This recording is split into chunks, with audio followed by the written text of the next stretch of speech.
ओम नमः शिवाय। पार्वती पते, हर हर महादेव। जय श्री गणेश। प्रिय भक्तगणों, आज माघ माह कृष्ण पक्ष की गणेश चौथ तिल चौथ का व्रत है। यह व्रत माताएं अपने पुत्र की लंबी उम्र के लिए रखती हैं और उनके सुख समृद्धि सुखी जीवन के लिए गणेश जी से आशीर्वाद प्राप्त करती हैं। पद्म पुराण में कहा गया है कि जो भी कोई समस्त सिद्धि को देने वाले इस व्रत को करता है तो वह धन संपत्ति पुत्र पौत्र और सम्मान पाता है। इस दिन व्रती महिलाएं गणेश भगवान तथा चौथ माता को तिलकुट का भोग लगाती हैं तथा चंद्रमा को अर्घ देकर आशीर्वाद प्राप्त करती हैं। इस दिन गणेश भगवान के चंद्रभाल स्वरूप की पूजा की जाती है। तो इसीलिए जो माताएं बहनें सभी व्रतों में उत्तम इस संकट चौथ व्रत को करती हैं तो उन्हें श्री गणेश जी के इस व्रत कथा को अवश्य ही सुनना चाहिए। कथा को सुने बिना व्रत पूर्ण नहीं माना जाता। तो प्रिय भक्तगणों, अपने बच्चों के अच्छे भविष्य की कामना करते हुए श्री गणेश जी को प्रसन्न करने के लिए आइए सुनते हैं यह पावन पवित्र दुर्लभ व्रत कथा, जिसे खुद भगवान श्री गणेश जी ने माता पार्वती को सुनाया था। इससे पूर्व वीडियो को लाइक करके श्री गणेश भगवान का जयकारा लगा दीजिए। जय श्री गणेश। एक बार माता पार्वती ने श्री गणेश से कहा, हे लंबोदर, आज आप मुझसे कोई ऐसा व्रत तप कहो जिसे करने से माताओं को अपने पुत्र के मृत्यु का भय न रहे। ऐसा कौन सा महाव्रत है जिसे करने से संतानों पर आने वाली संकट तुरंत ही टल जाती है तथा वे सदा सुखी संपन्न रहते हैं। बाज होने का दुख झेल रही स्त्रियां पुत्रवती होती हैं, दरिद्र धनवान हो सकें। ऐसा कोई व्रत है तो मुझसे कहो।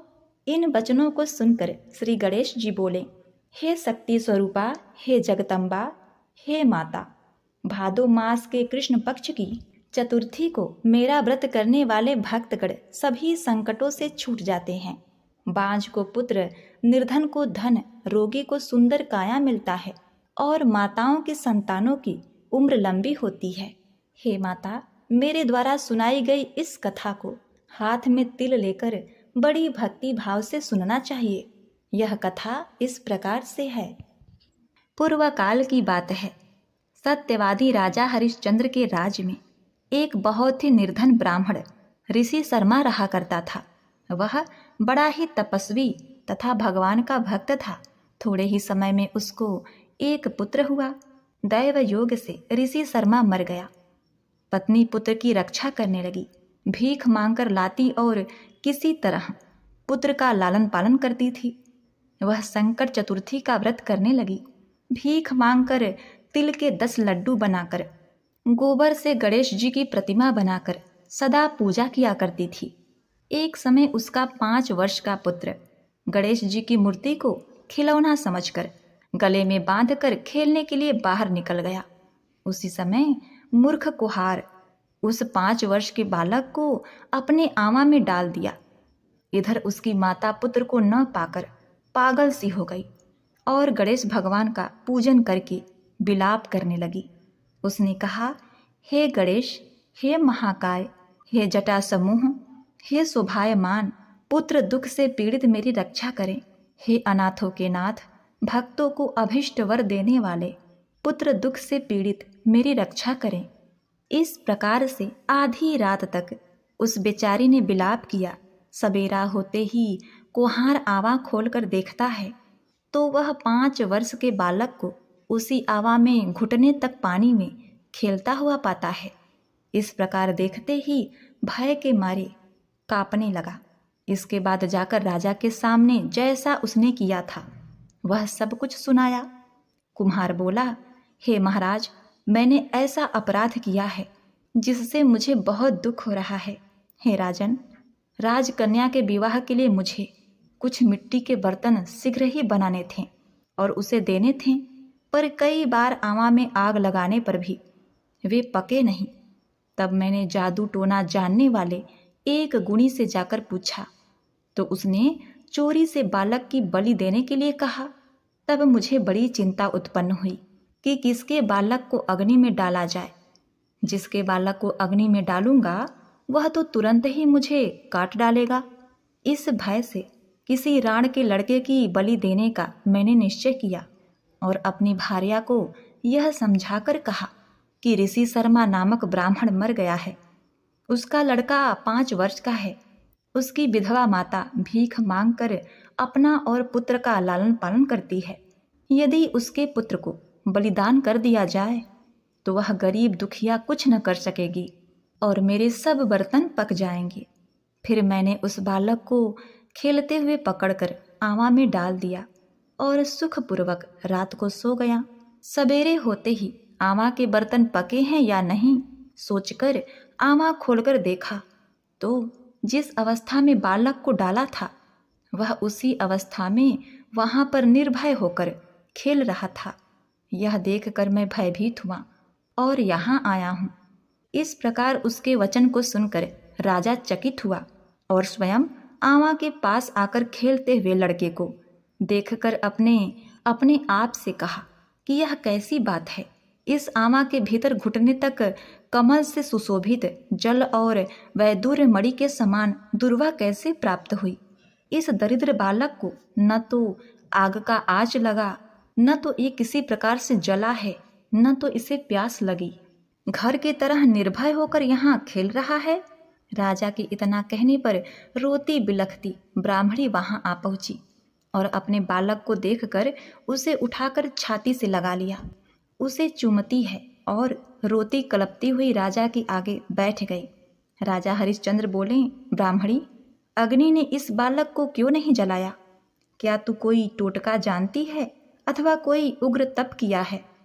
ब्राह्मणी बोली, हे राजन, न तो मैं कोई तंत्र जानती हूँ, न धर्म जानती हूँ, न मैंने कोई तप किया, न योग, न कोई दान दिया, न विधान किया, न ही बलिदान दिया।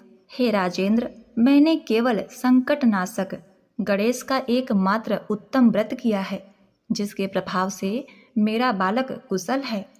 इस प्रकार उसका वचन सुनकर राजा ने फिर कहा, यह व्रत मुझे सम्मत है, मेरी सारी प्रजा इस व्रत को करे। इस प्रकार राजा ने उसकी परिक्रमा करके कहा, हे ब्राह्मणी, तू धन्य है कि मेरी संपूर्ण प्रजा को गणपति की पूजा का आरंभ कराया। इस तरह व्रतराज के प्रभाव से ब्राह्मणी को उसका पुत्र प्राप्त हुआ। इसीलिए हे माता, व्रतों में उत्तम इस व्रत के प्रभाव से सबका अभिष्ट सिद्ध होता है। जो भी इस व्रत को करता है उसका गया हुआ राज्य, मित्र, पुत्र, पौत्र आदि समस्त सुख पुनः प्राप्त होते हैं। उसे समस्त सुखों की प्राप्ति होती है। प्रिय भक्तगणों, अब आप श्रवण करेंगे संकट चतुर्थी व्रत की तिलकुट्टे की कहानी। तिलकुटा चौथ व्रत कथा बहुत पुराने समय की बात है। एक शहर में देवरानी जेठानी रहा करती थी। जेठानी अमीर थी और देवरानी गरीब थी। देवरानी गणेश जी की भक्त थी और देवरानी का पति जंगल से लकड़ी काट कर बेचता था और अक्सर बीमार भी रहा करता था। देवरानी अपने जेठानी के घर का सारा काम करती और बदले में जेठानी बचा हुआ खाना, पुराने कपड़े आदि उसको दे दिया करती थी। इसी से देवरानी का घर परिवार चल रहा था। माघ महीने में देवरानी ने तिल चौथ का व्रत किया। 5 रुपए का तिल व गुड़ लाकर तिलकुट बनाया। पूजा करके तिल चौथ की कथा सुनी और तिलकुट्टा छीके में रख दिया और सोचा कि चाँद उगने पर पहले तिलकुट्टा और उसके बाद ही कुछ खाऊंगी। कथा सुनकर वह जेठानी के यहाँ चली गई। खाना बनाकर जेठानी के बच्चों से खाना खाने को कहा तो बच्चे बोले, माँ ने व्रत किया है चाची और माँ भूखी है। जब माँ खाना खाएगी हम भी तभी खाएंगे। और जब जेठ को खाना खाने को कहा तो जेठ बोला कि मैं अकेला नहीं खाऊंगा, जब चाँद निकलेगा तब सब खाएंगे, तभी मैं भी खाऊंगा।